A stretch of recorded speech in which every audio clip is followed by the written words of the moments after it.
The queue, more formally named the lying-in-state queue and also humorously termed the Elizabeth line, refers to the two queues for mourners to walk past the coffin of Queen Elizabeth II as she lies in state in the Palace of Westminster in the days before her funeral on the 19th of September 2022. The main queue has a maximum total length of 10 miles 16 kilometers and has had a maximum waiting time of over 24 hours. This queue has attracted the majority of media and public attention. There is also a shorter accessible queue for people with a disability or long-term health condition, though this was permanently closed to new entrants on the 17th of September after reaching maximum capacity.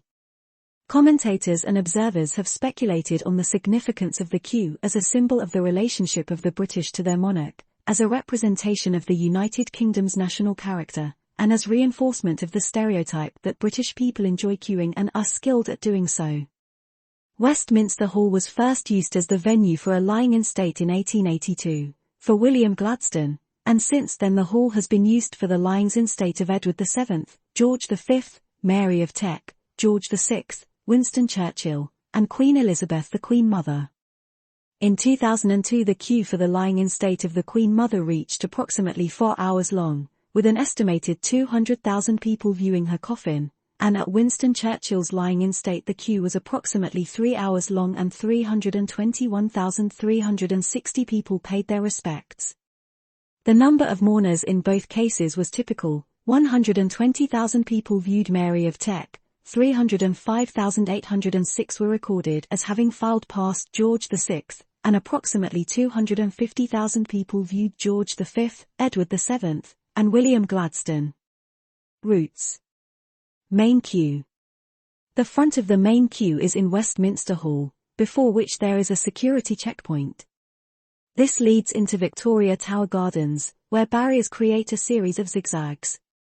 The queue crosses the River Thames at Lambeth Bridge and follows its south bank downstream, passing the Westminster, Hungerford and Golden Jubilee, Waterloo, Blackfriars, Millennium, Southwark, and London, and bridges.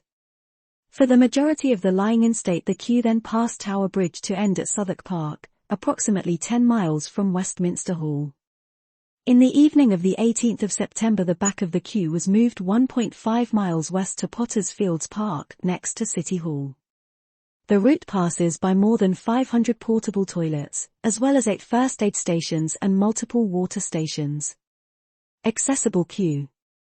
The accessible queue is a shorter queue available to individuals unable to stand for significant lengths of time, primarily designed for people with a disability or long-term condition. It runs through Victoria Tower Gardens, with timed tickets picked up from a kiosk at Tate Britain on Millbank. This queue permanently closed to new entrants on the 17th of September after reaching full capacity. 10. There have been complaints that this alternate route has not been sufficiently publicized or made clear, with some joining the primary queue and falling ill. Length. The queue started in the early morning of the 14th of September 2022 and its growth continued throughout the day.